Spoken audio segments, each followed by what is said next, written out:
नमस्कार सभी को। इस वीडियो लेक्चर में हम लोग क्लास 12 फिजिक्स के कुछ इंपॉर्टेंट मल्टीपल चॉइस क्वेश्चंस को डिस्कस करेंगे। ये जो क्वेश्चंस होंगे 30 एमसीक्यूज होंगे। चैप्टर है चैप्टर नंबर 14 जिसका नाम है semiconductor electronics material devices and simple circuits. तो चलिए बिना टाइम वेस्ट किए देखते हैं फर्स्ट क्वेश्चन में क्या कहा गया। Before the discovery of transistor इन 1948, तो पहली चीज तो ये हो गई, ट्रांजिस्टर की डिस्कवरी कब हुई है? 1948 में हुई है। इलेक्ट्रॉनिक सिस्टम मेनली यूज, तो इलेक्ट्रॉनिक सिस्टम में ट्रांजिस्टर की डिस्कवरी से पहले क्या यूज किया जाता था?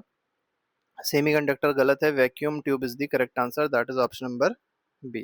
तो मेनली जो यूज होता था वो वैक्यूम ट्यूब यूज होता था। क्वेश्चन नंबर 2 पे आते हैं। The flow of electrons in vacuum tube takes place from. अब देखिए वैक्यूम ट्यूब में जो इलेक्ट्रॉन्स का फ्लो होता था वो किधर से किधर होता था? तो ये कैथोड से निकलते थे और किधर जाते थे? एनोड की तरफ जाते थे।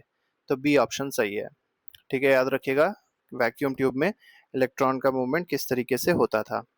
Vacuum tubes are also called valves because, देखिए वैक्यूम ट्यूब्स को वॉल्व्स क्यों कहा जाता है ये पूछा गया है। Because they are made up of glass, नहीं, they allow current only in one direction, ये बिल्कुल सही है। देखिए वॉल्व जब भी आप देखेंगे तो वॉल्व का मतलब ये होता है, वो इसलिए हमेशा लगाया जाता है कि जो डायरेक्शन मूवमेंट हो, ठीक है, किसी भी चीज का अगर मूवमेंट हो रहा है वो कैसा होना चाहिए? यूनिडायरेक्शनल होना चाहिए, केवल एक ही डायरेक्शन में मूवमेंट होना चाहिए। ठीक है, तो वही चीज यहाँ पर भी है। वैक्यूम ट्यूब से वॉल्व इसलिए यूज किए गए थे जिससे करंट का जो फ्लो हो रहा था वो केवल एक ही डायरेक्शन में हो रहा हो, वापस करंट ना आ सके। Major drawback of vacuum tubes compare to semiconductor devices is that they are. अब देखिए वैक्यूम ट्यूब की जो मेजर डिसएडवांटेज है या ड्रॉबैक है वो क्या है?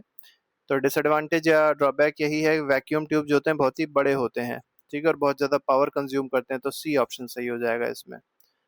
जबकि अगर आप सेमीकंडक्टर डिवाइसेस देखेंगे छोटे होते हैं, पावर कम कंज्यूम करते हैं। ठीक है, in a semiconductor the charge carriers are supplied and flow.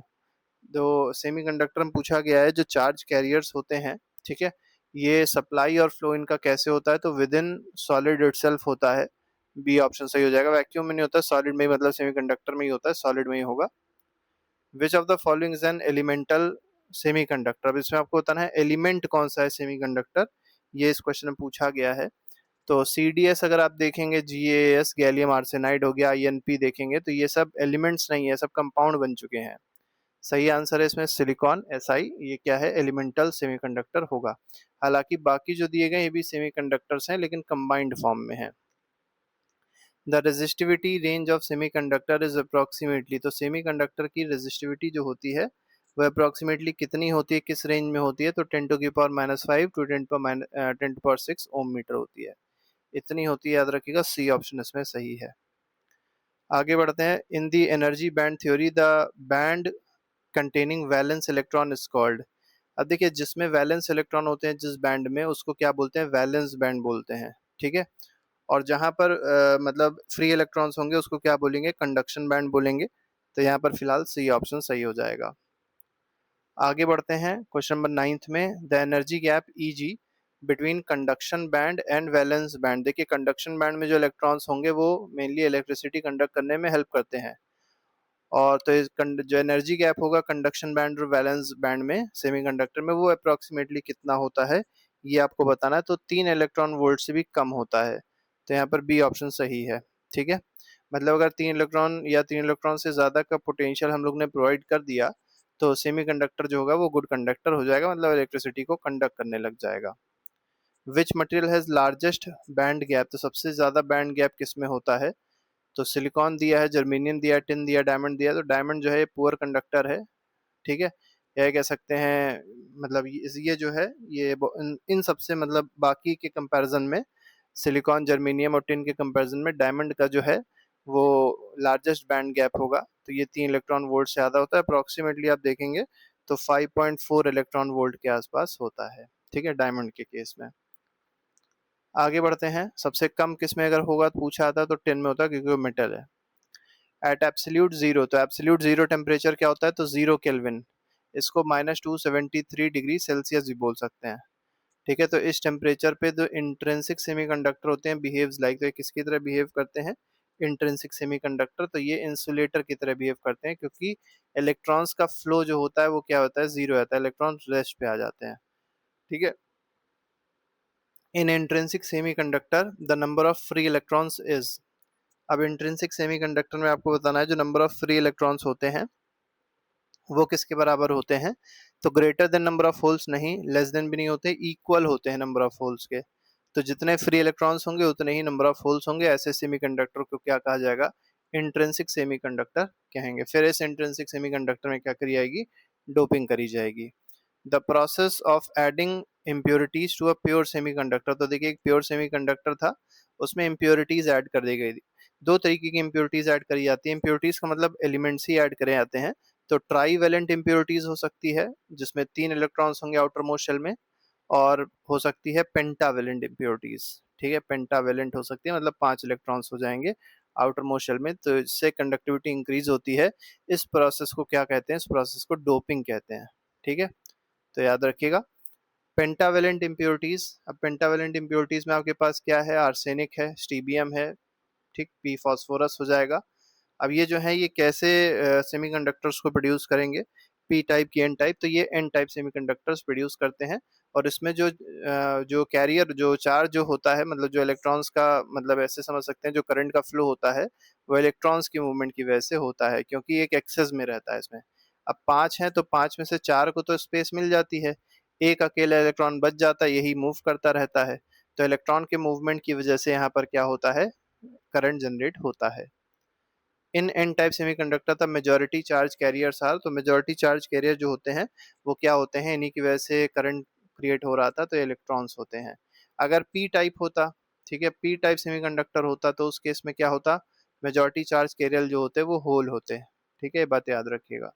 वहां पर ट्राई वैलेंट इम्प्योरिटीज को ऐड कर रहे थे। अब यहाँ पर वही देखिए पूछा गया वही सेम क्वेश्चन है, ट्राई वैलेंट इम्प्योरिटीज, एल्युमिनियम दिया है, बी दिया है, आई एन इंडियम दिया हुआ है, ये प्रोड्यूस क्या करेंगे, ट्राइवेलेंट इम्प्योरिटीज क्या प्रोड्यूस करते हैं, ये पूछा गया इस क्वेश्चन में। तो ये प्रोड्यूस करते हैं पी टाइप सेमीकंडक्टर। ठीक है, और पी टाइप सेमीकंडक्टर जो होगा इसमें मेजॉरिटी चार्ज कैरियर्स क्या होंगे, होल्स होंगे। ठीक है, तो 17 क्वेश्चन में आंसर क्या हो जाएगा, होल्स हो जाएगा। वही सेम क्वेश्चन है, बस अलग तरीके से पूछा गया है, तो holes will be the correct answer. बस याद रखिएगा पी टाइप में। अब पी टाइप में क्या डाला गया था, ट्राईवेलेंट इम्प्योरिटी डाली गई। ठीक है, ट्राईवेलेंट का मतलब क्या है, देखिए 4 पोजीशन खाली थी, 3 पोजीशन तो भर गई, लेकिन एक पोजीशन क्या हो गई, वेकेंट हो गई। जो पोजीशन वेकेंट हुई उसी को क्या कहा गया, होल कहा गया। और यही होल जो होगा ये कभी इसमें आएगा, फिर इलेक्ट्रॉन इसमें ट्रांसफर आएगा तो होल यहाँ बन जाएगा। तो होल क्या होता है, मूव करता है, होल का मूवमेंट होता है, और होल के मूवमेंट से ही क्या होती है, करंट क्रिएट होती है पी टाइप सेमीकंडक्टर में। तो पी टाइप और एन टाइप में थोड़ी सी ये बात याद रखिएगा। आगे बढ़ते हैं। In PN junction diode the region depleted of mobile charge carriers is called. अब देखिए आपसे पूछा गया जो मोबाइल चार्ज कैरियर्स होते हैं, एक पीएन जंक्शन की बात करी जा रही है, पीएन जंक्शन डायोड की। ऐसा रीजन जहां पर मोबाइल चार्ज कैरियर जो है होते हैं वो डिप्लीट हो जाते हैं, तो उनको क्या कहा जाएगा, डिप्लीशन रीजन कहा जाएगा। सी ऑप्शन सही है। When PN junction diode is forward bias. अब देखिए फॉरवर्ड बायसिंग कर दी गई। ठीक है, अब अभी हम बताएंगे फॉरवर्ड और रिवर्स बायस क्या होता है डायग्राम के थ्रू, लेकिन अभी आप फिलहाल क्वेश्चन समझ लीजिए कि पीएन जंक्शन डायोड में फॉरवर्ड बायसिंग अगर करी गई है तो जो डिप्लीशन लेयर विथ होती है इसके बारे में आपको बताना है क्या होती। तो डिप्लीशन लेयर विथ जो होगी वो छोटी होती चली आएगी, डिक्रीज हो जाएगी। ठीक है, रिवर्स बायसिंग में बढ़ती है, फॉरवर्ड बायसिंग में क्या हो जाती है, कम हो जाती है depletion layer. The typical threshold voltage for silicon diode is approximately. अब देखिए सिलिकॉन डायोड है उसके लिए जो थ्रेशोल्ड वोल्टेज होता है ये अप्रोक्सीमेटली कितना होता है, तो ये होता है 0.7 वोल्ट, अप्रोक्सीमेट वैल्यू है ये सिलिकॉन के लिए।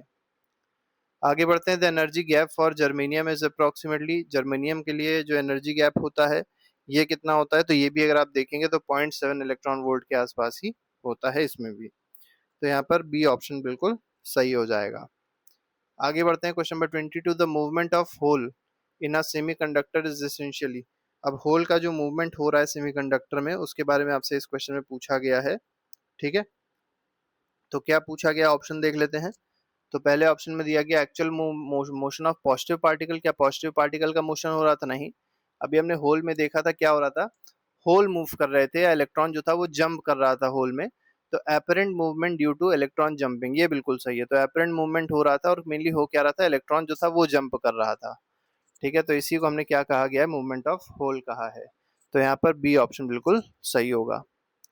23rd पे आते हैं, the total current in intrinsic semiconductor is the sum of. अब देखिए कोई भी इंट्रिंसिक सेमीकंडक्टर है उसमें जो टोटल करंट होगी वो किसके बराबर होगी, ये आपको यहाँ पर बताना है। तो ये दोनों दोनों करंट के बराबर होगी, इलेक्ट्रॉन करंट जिसमें आएगा प्लस होल का करंट आएगा। ठीक है, तो इसको ऐसे लिखते हैं आई ई प्लस आई एच लिखते हैं। तो इलेक्ट्रॉन की करंट हो गई इलेक्ट्रॉन के मूवमेंट की वजह से, होल के मूवमेंट की वजह से जो करंट हुई उसको होल करंट कहा गया। तो दोनों के एडिशन जो होती है वो टोटल करंट होती है। अगले क्वेश्चन पे आएंगे 24th, the process in which free electrons recombine with holes in semiconductor is called. देखिए वो प्रोसेस आपको बताना है जिसमें फ्री इलेक्ट्रॉन जो होते हैं वो रिकम्बाइन करते हैं होल के साथ में सेमीकंडक्टर में। उस प्रोसेस को क्या कहा जाता है, ये इस क्वेश्चन में पूछा गया है। तो इस प्रोसेस को क्या कहेंगे, रिकॉम्बिनेशन कहा जाएगा। ठीक है, तो बी ऑप्शन इसमें बिल्कुल सही है। आगे बढ़ते हैं, क्वेश्चन नंबर 25 पे आते हैं, the in reverse biased PN junction the current is mainly due to. अब देखिए रिवर्स बायसिंग जब करते हैं तो रिवर्स बायसिंग के केस में आपको बताना जो पीएन जंक्शन डायोड है, ठीक है, मतलब अगर कोई पीएन जंक्शन डायोड है और उसको रिवर्स बायस किया गया है तो जो करंट होगी वो मेनली कैसे पहुंचेगी, कैसे फ्लो करेगी। तो मेजॉरिटी चार्ज कैरियर से नहीं पहुंचती है, किससे फ्लो मतलब किसकी वजह से होती है, तो माइनॉरिटी चार्ज कैरियर की वजह से होती है। बी ऑप्शन बिल्कुल सही है इसमें। अब आप यहाँ पे देख लीजिए, यहाँ पर आपको ज्यादा अच्छे समझ में आ जाएगा कि फॉरवर्ड बायसिंग क्या होती है, रिवर्स बायसिंग क्या होती है। तो देखिए पीएन जंक्शन डायोड था तो पी वाला जो किससे कनेक्टेड है, अगर पॉजिटिव टर्मिनल से कनेक्टेड है, और एन वाला किससे कनेक्टेड है, निगेटिव टर्मिनल से कनेक्टेड है, तो वो क्या होता है, ये होती है फॉरवर्ड बायसिंग। ठीक है, फॉरवर्ड बायसिंग होती है। और फॉरवर्ड बायसिंग में क्या है कि जैसे जैसे वोल्टेज बढ़ता है वैसे वैसे करंट आप देख रहे हैं क्या हो रही है, इंक्रीज हो रही है। ठीक है, रिवर्स बायसिंग में आप क्या देखेंगे, रिवर्स बायसिंग में उल्टा दिखाई पड़ेगा। जो पॉजिटिव जो पी था पीएन जंक्शन डायोड में, जो पी पी साइड थी वो किससे कनेक्टेड है, निगेटिव से, और एन साइड किससे कनेक्टेड है, वो पॉजिटिव से कनेक्टेड है। तो यहाँ पर क्या हो रहा है, रिवर्स बायसिंग हो रही है, और ये जो कैरेक्टरिस्टिक है ये रिवर्स बायसिंग की कैरेक्टरिस्टिक को इंडिकेट कर रहा है। ठीक है, तो रिवर्स बायसिंग की कैरेक्टरिस्टिक कुछ इस तरीके की है। ठीक है, करंट रिवर्स हो गई है यहाँ पर। ठीक है, आगे बढ़ते हैं, अगले क्वेश्चन पे आते हैं। A rectifier is a device that converts। तो रेक्टिफायर एक डिवाइस होती है, क्या करती है, ये आपको बताना है 26 क्वेश्चन में। तो अल्टरनेटिंग करंट को डायरेक्ट करंट में कन्वर्ट करती है। तो इस रेक्टिफायर है, ये दो तरीके के मेनली होते हैं, एक हाफ वेव रेक्टिफायर होता है और एक क्या होता है, फुल वेव रेक्टिफायर होता है। ठीक है, हाफ वेव क्या करता है, हाफ वेव को रेक्टिफाई करेगा, और फुल वेव क्या करता है, पूरी पूरी वेव को रेक्टिफाई करके डीसी में कन्वर्ट कर देता है। भी देखते हैं इसका भी diagram. In half wave rectifier the current flow through load resistor R L dash. अब देखिए आपको बताना है यहाँ पर जो हाफ वेव रेक्टिफायर था उसमें जो करंट फ्लो हो रही थी लोड रेजिस्टर के थ्रू, लोड रेजिस्टर को ऐसे नहीं लिखते, आर एल छोटा नीचे लिखा रहता है। ठीक है, तो इसके बारे में आपको बताना है जो करंट फ्लो करेगी तो वो कैसी होगी। तो in both half cycles of AC नहीं, ये नहीं होगी, only in positive half cycle होगी, निगेटिव वाला कट जाता है, निगेटिव वाला हट जाता है। मैं ऐसे समझ लीजिए कि जैसे पहले जो एसी करंट थी वो इस तरीके की थी। ठीक है, और जब इसको हाफ वेव रेक्टिफायर से पास करा दिया तो करंट कैसी बचेगी, इधर ही ऐसी हो जाएगी, ये वाला गायब हो जाएगा, फिर ऐसी हो जाएगी, फिर ये वाला गायब हो जाएगा, फिर ये गायब हो जाएगा। तो आप देख सकते हैं करंट जो है केवल एक ही साइड में फ्लो हो रही है, एक ही पोलैरिटी है उसकी, पॉजिटिव पोलैरिटी कह सकते हैं। निगेटिव वाला कट गया, गायब हो गया। ठीक है, तो ये क्या है, ये हाफ वेव रेक्टिफायर है क्योंकि आधी वेव केवल रेक्टिफाई हुई थी। फुल वेव में क्या होता है, ये सारे के सारे बन जाते। ठीक है, ये अपोजिट में पहुंच जाता। तो आगे बढ़ते हैं, ये देख सकते हैं आप यहाँ पर आर एल लगा हुआ था, ये हाफ वेव रेक्टिफायर का डायग्राम है। ठीक है, ये लोड है, प्राइमरी कॉइल हो गई, सेकेंडरी कॉइल हो गई, ट्रांसफार्मर टाइप का बन गया यहाँ पर। एक यहाँ पर याद रखिएगा जो डायोड यूज हुआ है हाफ वेव रेक्टिफायर में, केवल कितने डायोड यूज होते हैं, एक डायोड यूज होता है। फुल वेव में दो डायोड यूज होते हैं, अभी हम लोग आगे देखेंगे।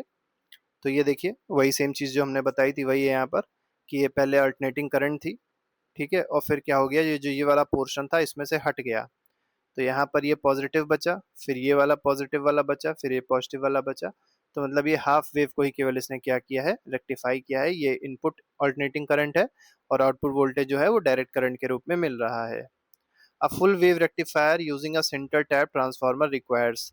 अब देखिए फुल वेव रेक्टिफायर जो होगा उसमें कितने डायोड की जरूरत होती है, उसमें दो डायोड होते हैं।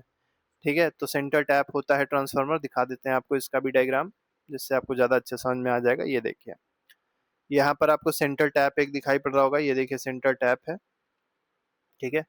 है वही चीज़ यहाँ पर भी, कोई बहुत ज़्यादा अंतर इसमें नहीं देखने को मिलेगा। देखिए डायोड 1 ये पहला डायोड हो गया, यहाँ कनेक्टेड है, और यहाँ दूसरा डायोड कनेक्टेड है, ठीक है। और जो लोड है ये यहाँ पर लोड लगा हुआ है, मतलब जो आउटपुट यहाँ पर मिलता है ये कैसा होगा, ये इस तरीके का आउटपुट होगा, ठीक है। इस तरीके का आउटपुट मतलब प्योर डीसी हो जाएगा ये। तो कभी कभी डायग्राम बनाने को आ जाता है आपके बोर्ड एग्जाम में, तो अगर आप बोर्ड की तैयारी कर रहे हैं तो उसके लिए भी ये क्वेश्चन इंपॉर्टेंट होंगे। यहाँ पर देखिए ये आपका वेव फॉर्म था, ये इनपुट वोल्टेज है, ठीक है, इनपुट है ये, एसी है। और ये आप देख सकते हैं वेव फॉर्मेट बी, मतलब ए पे जो इनपुट जा रहा था वो इस तरीके का जा रहा है, बी पे इनपुट इस तरीके का जा रहा है उल्टा। इसके बाद देखिए क्या बताया गया, इसको पलट दिया गया है, और output wave form across RL. अब आरएल पे जो वेव फॉर्म जा रही है वो कैसी आ रही है, कुछ इस तरीके की जा रही है, ठीक है। अब आप देख सकते हैं पूरा जो वेव है वो क्या हो गई, ट्रांसफॉर्म हो चुकी है, एक ही डायरेक्शन में फ्लो हो रही है, यहाँ पे पॉजिटिव यहाँ पॉजिटिव, मतलब ये प्योर डायरेक्ट करंट बन चुकी है। तो इस तरीके से आप इसको समझ सकते हैं। The output of full wave rectifier compare to half wave rectifier is. अब देखिए यहाँ पर आपसे पूछा गया है जो आउटपुट होता है फुल वेव रेक्टिफायर का, वो अगर हाफ वेव रेक्टिफायर के कंपैरिजन किया जाए तो सेम एफिशिएंसी तो नहीं होगी, क्योंकि हाफ वेव में आपने देखा था केवल आधी वेव ही रेक्टिफाई हो पाई थी, तो इसकी एफिशिएंसी क्या होगी, लेस होगी, ठीक है। इसकी एफिशिएंसी लेस होगी हाफ वेव वाले की, और फुल वेव वाले की एफिशिएंसी मोर होगी। इसका मतलब फुल वेव वाला मोर एफिशिएंट है, ठीक है, मोर एफिशिएंसी होगी। ये बात आप लोग को याद रखनी है। लास्ट क्वेश्चन आज का है, a capacitor filter connected across the output of rectifier is use to. देखिए कैपेसिटर फिल्टर एक यूज किया जाता है across the output of rectifier, जो रेक्टिफायर का आउटपुट होता है वहां पर एक कैपेसिटर फिल्टर यूज करते हैं। ये क्यों यूज करते हैं, ये इस क्वेश्चन में पूछा गया है। तो एसी को डीसी को ब्लॉक करने के लिए नहीं, अलाउ एसी ओनली नहीं, रिड्यूस रिपल्स इन आउटपुट, ये बिल्कुल सही है। तो रिपल्स को रिड्यूस करने के लिए ऐसा करते हैं।